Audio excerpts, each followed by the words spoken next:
The call came on a Tuesday afternoon while I was reviewing foundation grant proposals in my office overlooking Central Park. Emma, it's Mom. Her voice had that careful tone she used when delivering bad news disguised as reasonable decisions. We need to talk about Sarah's baby shower. I set down my pen. What about it? Well, honey, we've been thinking. Sarah's friends are all from her residency program. Pediatricians, OBs, surgeons. Very accomplished women. And you know how doctors can be about professional hierarchy. I'm not sure I follow. What I'm saying is they might ask you questions about your work, and when you explain you're in nonprofit administration they might be judgmental. Sarah doesn't want anyone feeling uncomfortable on her special day. The words landed like small cuts. Clean. Precise. Designed to hurt without seeming intentional. So I'm not invited to my sister's baby shower. It's not that you're not invited, sweetie. It's just, maybe it's better if we keep it to her professional circle. You understand, right? These women are very particular. I stared out at the Manhattan skyline. 47 stories below, people moved through their lives, unaware that in this glass tower, a woman was being uninvited from her sister's celebration because her career wasn't impressive enough. I understand, I said quietly. Oh good. I knew you'd be mature about this. We'll have a private family dinner later, just the four of us. That'll be nicer anyway. When's the shower? This Saturday at the Rosewood Hotel. 2 o'clock. Sarah reserved the garden terrace. It's going to be beautiful. The Rosewood. I knew it well. I'd hosted 3 foundation galas there. That sounds lovely. It will be. And Emma, this isn't personal. You know we love you.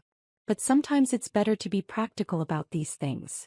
After she hung up, I sat in silence for a long moment. Then I opened my laptop and pulled up my calendar. Saturday 2 p.m. I had blocked off for personal time. I'd planned to attend Sarah's shower, bringing the custom-engraved silver rattle I'd commissioned from Tiffany. Instead I sent a different message. 2. Jameson Foundation Board of Directors Saturday meeting strategic review required. I typed carefully, professionally. An urgent matter requires board attention. I'm calling an emergency meeting for Saturday 2:30 p.m. to discuss recent developments with our hospital partnerships. Specifically, we need to review the status of our $25 million commitment to Presbyterian Heights Medical Center. Details to follow. I hit send. Then I opened my personal contacts and found Dr. Helena Reeves, Chief of Surgery at Presbyterian Heights. We'd had lunch monthly for 3 years. Ever since the Jameson Foundation had partnered with her hospital for a pediatric cancer wing. Me. Dr. Reeves, are you attending a baby shower at the Rosewood Saturday? Helena. Yes. Sarah Chen's shower. Do you know her? Me, she's my sister. Helena. Your sister. Why didn't you mention this? Are you coming? I'd love to introduce you to the other attendees. Me. Unfortunately, I wasn't invited. Family dynamics. 3 dots appeared. Disappeared. Appeared again. Helena. That's odd. Sarah talks about you sometimes. Says you work in nonprofit admin. Makes it sound very entry-level. Me, she's not wrong. I do work in nonprofit administration. Helena. Emma, you're the executive director of the Jameson Foundation. That's not nonprofit admin. That's one of the most powerful positions in medical philanthropy. Me, Sarah doesn't know that. Helena. How does she not know that? Me, because I've never corrected her assumptions. It seemed easier than explaining. Helena. And now she's excluded you from her shower because she thinks you're not successful enough for her doctor friends. Me, something like that. Helena. Emma, Presbyterian Heights received $8 million from Jameson last year. Sarah did her residency there.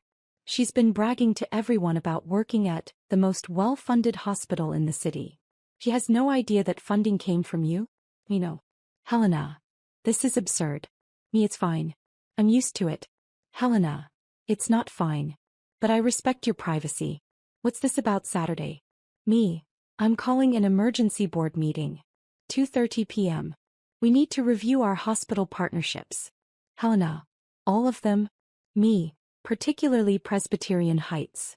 There was a long pause. Helena. Emma, the pediatric wing opens in 3 months. We've already spent $17 million of the committed $25 million. If you pull funding now. Me. I'm not pulling anything. I'm reviewing. But the board needs to discuss whether our partnerships align with our foundation's values. Specifically, whether we're supporting institutions whose staff demonstrate the kind of character we want to promote. Helena, this is about Sarah. Me, this is about institutional values. Helena, Emma, me. Helena, I've given Presbyterian Heights $25 million over 3 years. I've attended every fundraiser. I've personally recruited donors. And my sister, who works at your hospital, has decided I'm not accomplished enough to attend her baby shower. That's her choice. But it's also my choice to ensure foundation resources support environments that value all contributions, not just the ones that come with MD credentials. Helena, point taken. But you should know, if the board questions our partnership Saturday, word will get out. Sarah's shower will be full of Presbyterian Heights staff. They'll hear about it. Me, I'm aware. Helena, and you're okay with that? Me, I'm okay with the truth being visible. I sent the message and leaned back in my chair. Imogen. That's what my family called me. My legal name. The name on my birth certificate and driver's license. But professionally I was Emma Jameson. The hyphenated name I'd taken when my grandmother, Catherine Jameson, had named me successor to her foundation. Grandmother Catherine had built Jameson Medical Foundation from nothing. Started with a $50 million inheritance from her pharmaceutical executive husband and turned it into a $780 million philanthropic powerhouse. When she died 5 years ago, she'd left the foundation to me with one instruction: give it to people who'll use it to heal, not to stroke their own egos. I'd been executive director since I was 31. I controlled grant distributions, fundraising, strategic partnerships. Last year alone, we distributed $94 million to medical research, hospital infrastructure, and community health programs. My family knew I worked for Grandmother Catherine's charity. They knew I did grant paperwork. They'd never asked about titles, responsibilities, or scope. Sarah, 4 years older, pediatric surgeon, my parents' pride, had always been the successful daughter. Harvard undergrad. Johns Hopkins Medical School. Residency at Presbyterian Heights. Now chief pediatric surgical resident with a promising career ahead. I was the daughter who'd gone to just Georgetown and ended up in nonprofit work.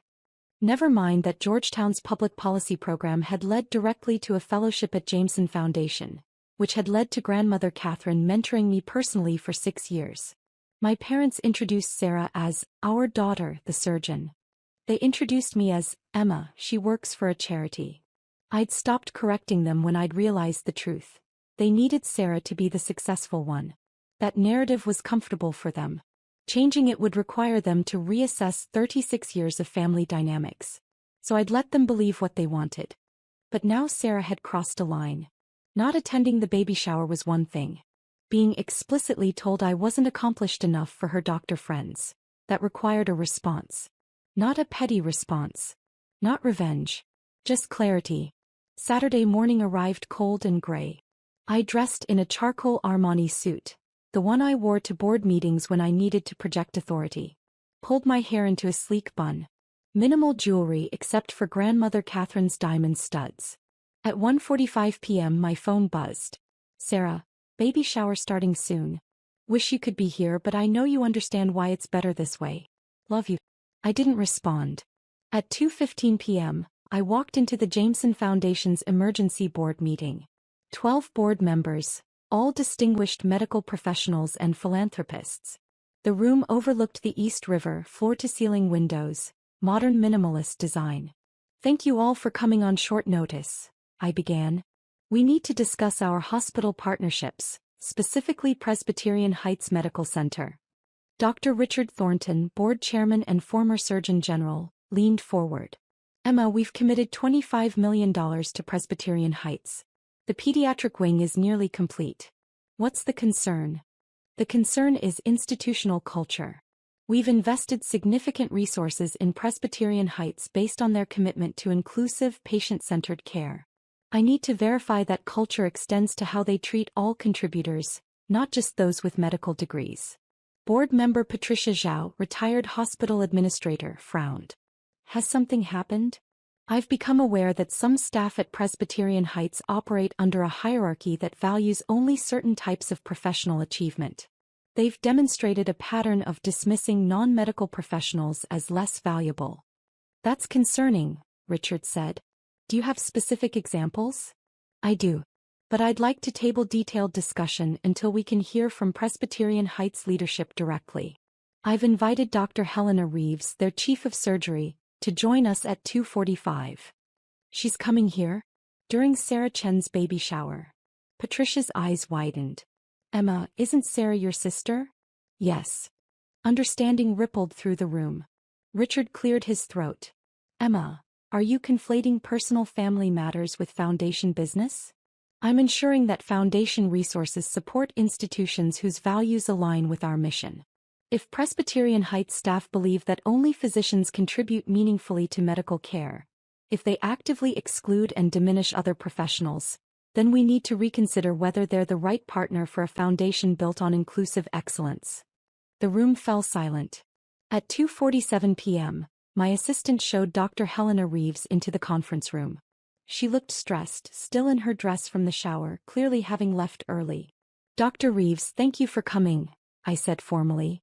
The board has questions about institutional culture at Presbyterian Heights. Helena sat, glancing at me with an expression that said, I can't believe you're actually doing this. Richard spoke first.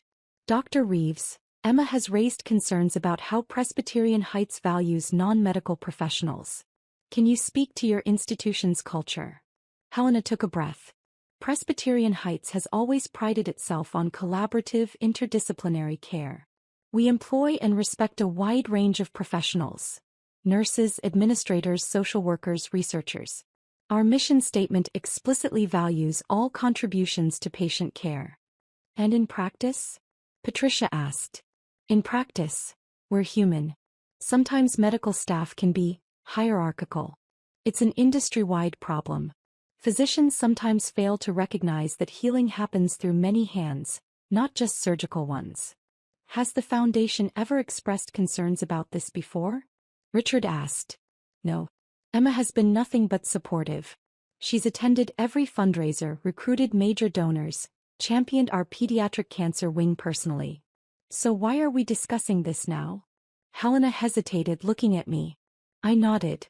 Because, Helena said carefully, I attended a baby shower this afternoon for Dr. Sarah Chen, one of our surgical residents. During the shower, Sarah's mother mentioned that Sarah's sister couldn't attend because she works in nonprofit admin and wouldn't fit in with all the accomplished women here. Patricia's jaw tightened. And Sarah's sister is? Me, I said quietly. Sarah's my sister. She excluded me from her baby shower because she believes I'm not successful enough to socialize with her doctor friends. The room erupted. That's unconscionable. She doesn't know who you are? How is that possible? I raised a hand. Sarah knows I work for the Jameson Foundation. She's never asked about my role. She assumes I process grant applications or file paperwork. I've never corrected her. Why not? Richard demanded. Because my family needed me to be less successful than Sarah. That was my assigned role. Correcting them would have disrupted their entire family narrative. So you funded her hospital instead? Patricia's voice was sharp. I funded a hospital that does excellent work. The fact that Sarah works there is coincidental. But her attitude, the dismissiveness toward non-medical professionals, the assumption that only physicians contribute meaningfully, that represents a cultural problem we should consider. Helena spoke up. If I may, this afternoon at the shower, several attendees made comments about lesser professions and people who couldn't cut it in medical school. The attitude Emma describes is real. It exists in our institution. And you're the chief of surgery, Richard said. What are you doing about it? Honestly, not enough. I've focused on clinical excellence and assumed cultural issues would sort themselves out. Today made me realize they won't. Richard looked at me.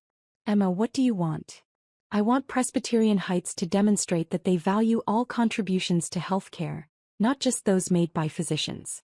I want institutional leadership to address the hierarchical culture that allows staff to dismiss and diminish other professionals.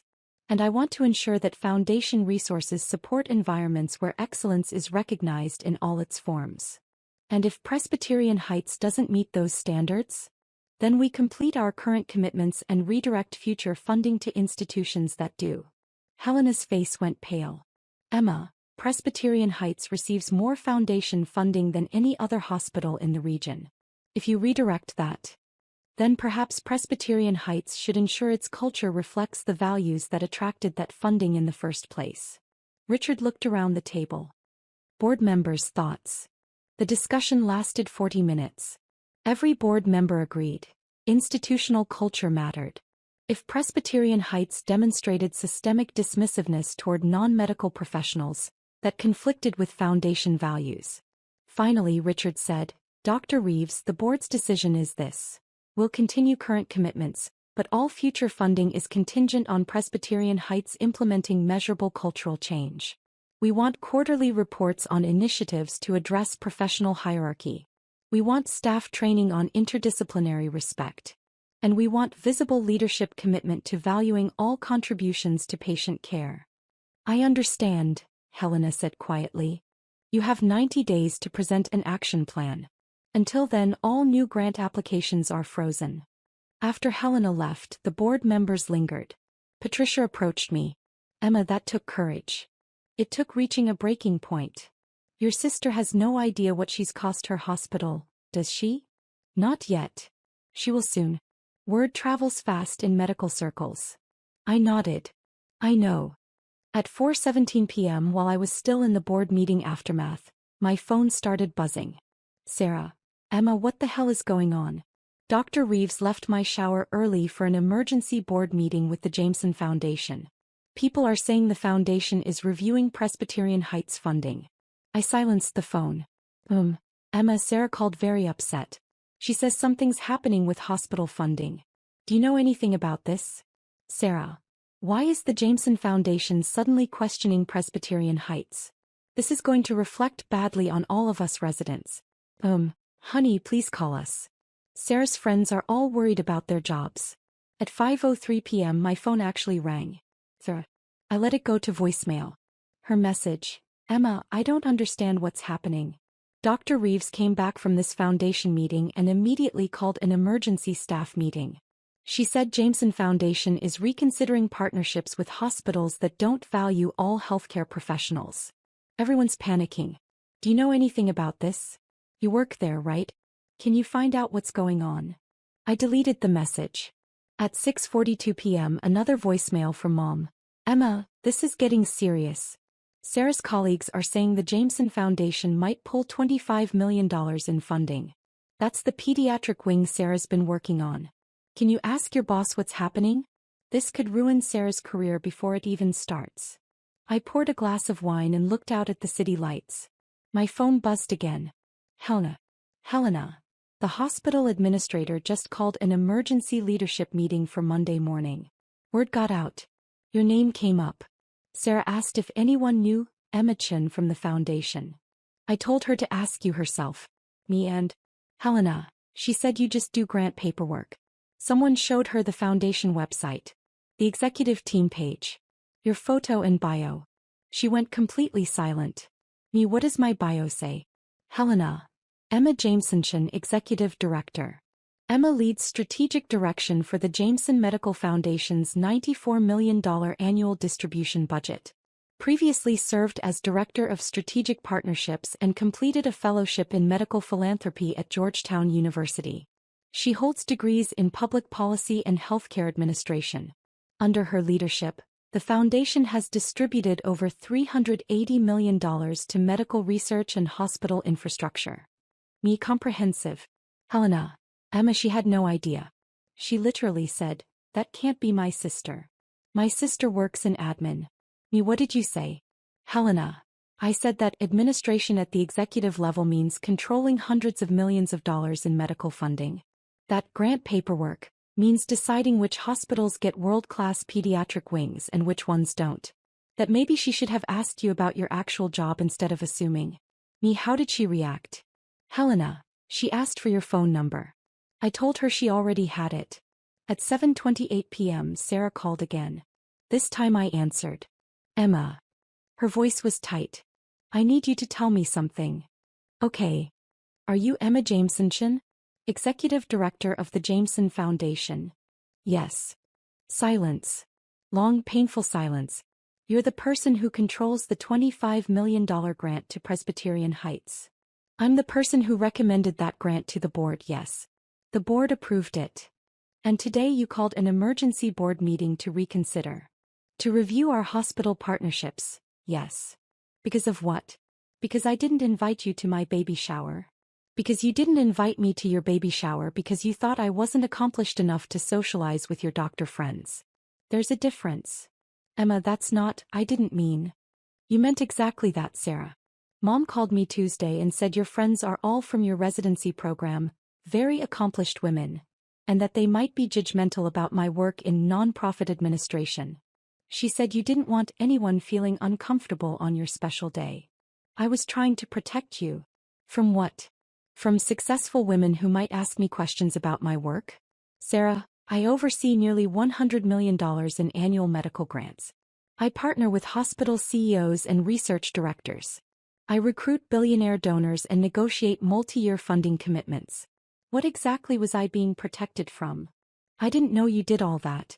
You never told me. You never asked. In 10 years of holiday dinners, you've never once asked me what I actually do. You've asked me if my job has good benefits, if it's stressful, if I'm happy doing charity work. But you've never asked about my responsibilities, my budget, my strategic decisions.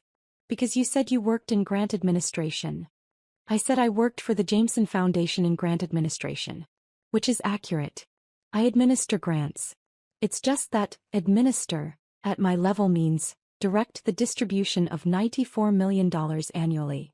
But you heard administration, and decided that meant I was a paper pusher. Sarah's voice cracked. So you're punishing my hospital because I made assumptions about your job? I'm not punishing anyone. I'm ensuring that foundation resources support institutions whose culture aligns with our values. Presbyterian Heights has a problem with professional hierarchy. Staff there, including you, operate under the assumption that only physicians contribute meaningfully to healthcare. That conflicts with our foundation's mission. That's not fair. Isn't it? Sarah, you excluded me from your baby shower because you thought my career was too unimpressive for your doctor friends. You made that decision based entirely on professional hierarchy. You demonstrated exactly the cultural problem I'm concerned about. Emma, if the foundation pulls funding, the pediatric wing won't open. I've been working on that project for a year. It's going to be my specialty focus. Then maybe Presbyterian Heights should demonstrate that they value all the people who make that wing possible. The administrators who coordinate construction. The fundraisers who secure donations. The grant directors who approve funding. The foundation executives who champion the project. Not just the surgeons who'll work there. You're being vindictive. I'm being consistent with foundation values. There's a difference. Emma, please. This will ruin my career. Everyone knows the pediatric wing is funded by Jameson Foundation. If that falls apart, it reflects on all of us residents. Then work with Dr. Reeves to change the culture. Show institutional commitment to valuing all healthcare professionals. Demonstrate that Presbyterian Heights recognizes excellence in all its forms, not just those that come with MD credentials. I can't believe you're doing this. I can't believe you thought so little of my career that you excluded me from your celebration. But here we are. She hung up. Monday morning, I arrived at my office to find 17 missed calls from family members. I ignored them all. At 10:15 a.m., my assistant buzzed. Miss Jameson, there's a Sarah Chin here to see you. She says she's your sister. She doesn't have an appointment. I checked my reflection in the window. Perfect posture. Professional. Composed. Send her up. Sarah walked into my office and stopped dead. Took in the view, the artwork, the mahogany desk, the photos of me with hospital administrators and Nobel laureates. This is your office, she said. Yes. It's huge. Executive director offices tend to be. She walked to the window looking out over Central Park. I had no idea. I know. Emma, I came to apologize. For what specifically? For not inviting you to my baby shower. For making assumptions about your career. For not knowing who you actually are. Those are three separate apologies. Let's take them one at a time. The baby shower. Do you understand why that hurt? Sarah nodded, tears forming. Because I excluded you based on professional snobbery. I decided you weren't successful enough to be around my friends. That was cruel. Yes, it was. Next, the assumptions about my career. Do you understand the problem there? I never asked you what you actually did. I heard nonprofit and administration, and assumed it meant entry-level work. I never verified. I never showed interest. And the last one, not knowing who I am? I've been your sister for 36 years and I have no idea what your life actually looks like. What you've accomplished. What you do every day. I've been so focused on my own career that I never bothered to understand yours. Why not? Sarah sat down heavily. Because it was easier to be the successful daughter if you were the less successful one. Because comparing myself favorably to you made me feel better about my own achievements. Because I needed you to be smaller so I could feel bigger. The honesty was startling. Thank you for saying that, I said quietly. It doesn't make it okay. No. But it's a start. Emma, the hospital is in crisis. Dr. Reeves held an all-staff meeting this morning. She explained that Jameson Foundation is reconsidering partnerships with institutions that demonstrate professional hierarchy. She said that one of our own residents had excluded her sister from a celebration specifically because the sister worked in just administration, not knowing that sister controlled the foundation funding our expansion. And how did people react? Horror. Shame. Immediate recognition that we have a culture problem. Dr. Reeves announced mandatory training on interdisciplinary respect. She's forming a committee to review institutional attitudes toward non-medical professionals. She made it very clear. If we don't change, we lose funding. Good. But Emma, I'm the reason this happened. Everyone knows it was my baby shower. I've become the face of everything wrong with our culture. Is that fair? Completely. I demonstrated the exact problem. And now I have to live with the consequences. We sat in silence. Finally, Sarah said, "What do I need to do to fix this? Personally or professionally?" Both. Personally, you need to actually get to know me. Not as the less successful sister, but as an actual person with an actual career. That means asking questions. Showing interest. Treating my work with the same respect you want for yours. Done. What else? You need to sit with the discomfort of realizing you were wrong about me. Not rush past it. Not make it go away quickly. Actually feel it. I'm feeling it. Good. Professionally, you need to be the loudest voice in changing Presbyterian Heights culture. Use your status as chief resident. Make it clear that professional hierarchy is unacceptable. Lead the change. I will. And Sarah, you need to understand something. I didn't pull funding out of petty revenge. I pulled it because you demonstrated a fundamental misalignment between your institution's stated values and its actual culture. If Presbyterian Heights is going to receive foundation support, it needs to deserve that support. I understand. Do you? Because this isn't about you and me.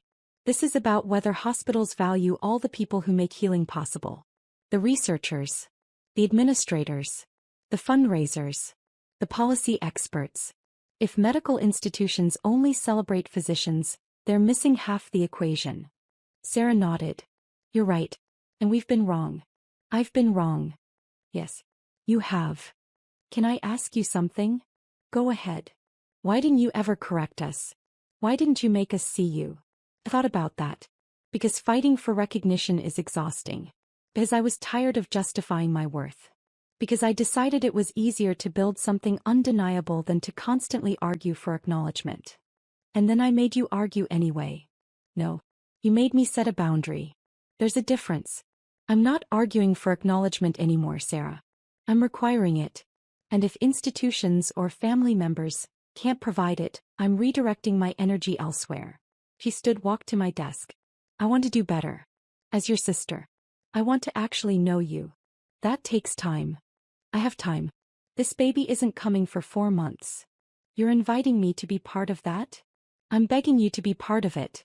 Emma, I want my daughter to know her aunt. The real one. Not the version I invented. I want her to grow up understanding that success comes in many forms.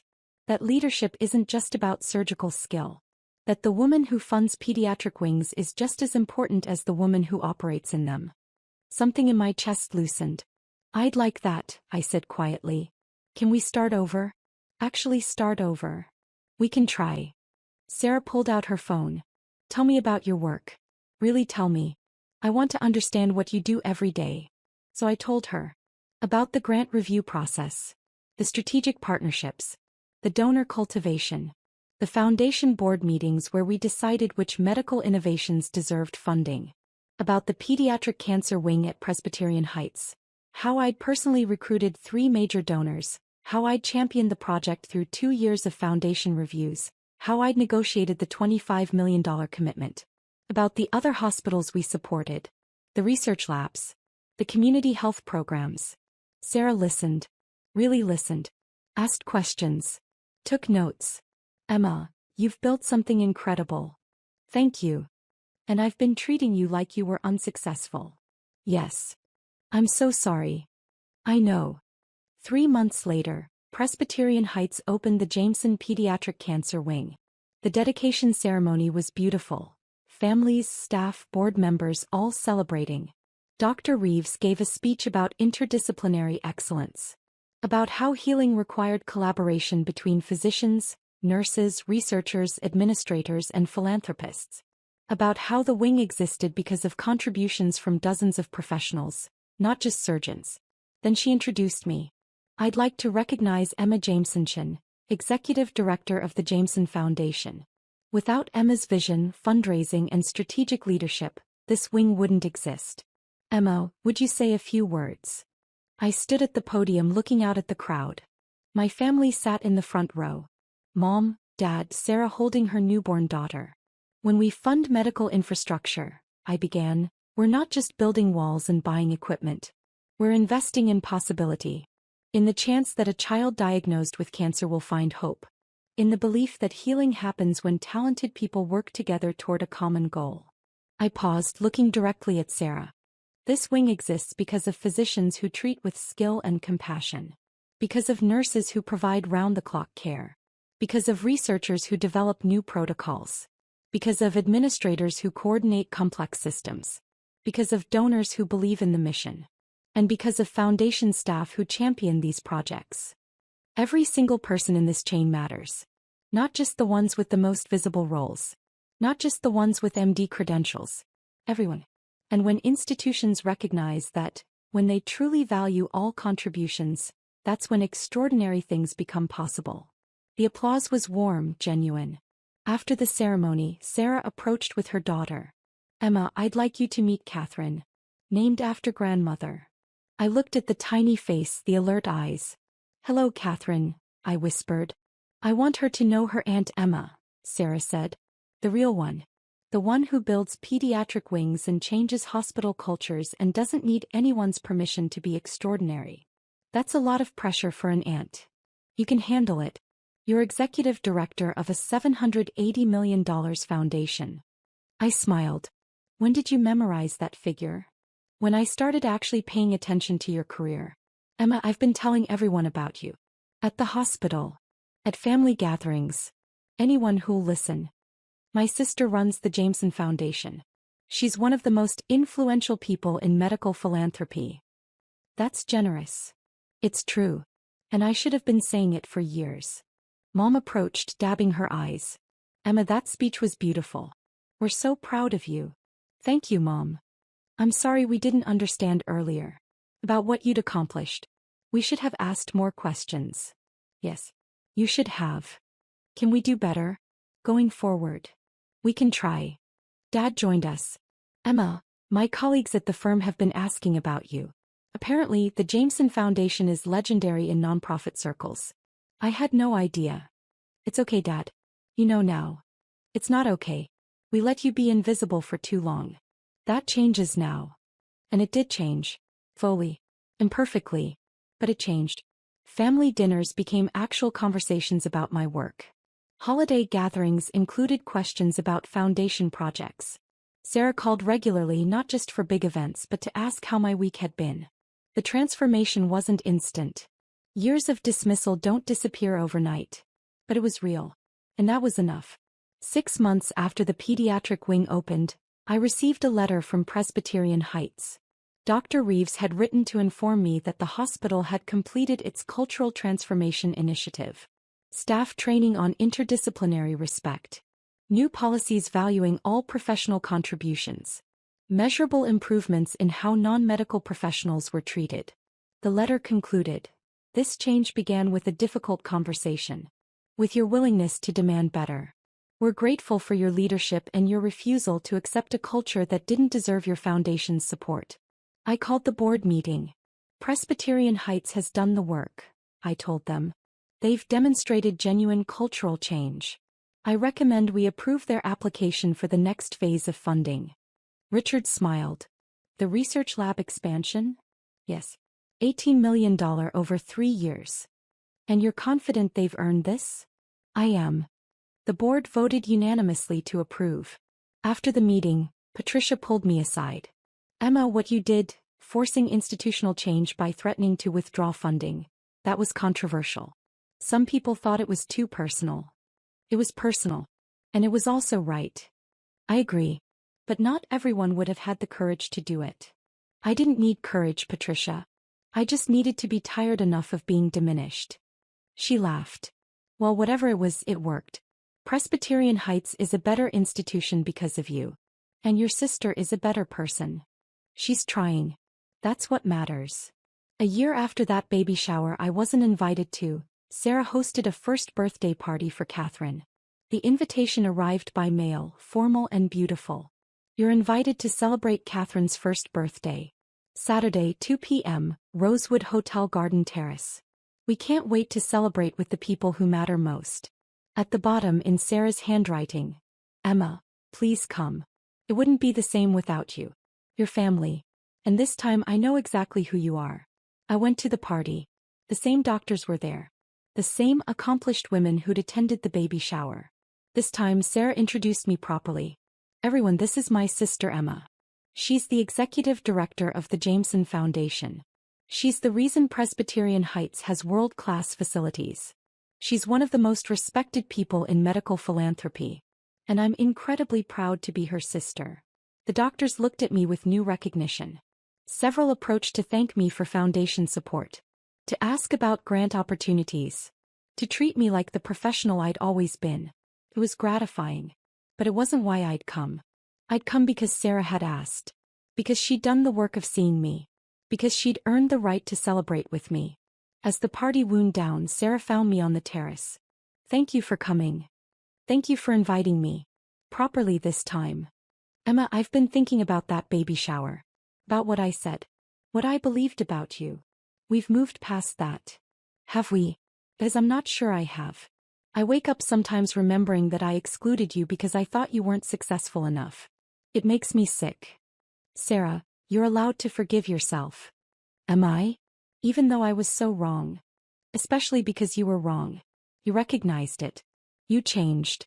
That's what matters. I want Catherine to grow up different from me. I want her to ask questions. To never assume someone's worth based on job titles or degrees. To understand that success has many faces. Then teach her that. I will. With your help. Emma, will you be part of her life? Really part of it? I'd like that. We watched Catherine toddle across the grass, chasing bubbles, laughing. She's lucky, Sarah said. To have you as an aunt. I'm lucky to be included. You were always included, Emma. I just couldn't see it. But I see you now. And I'm not looking away again.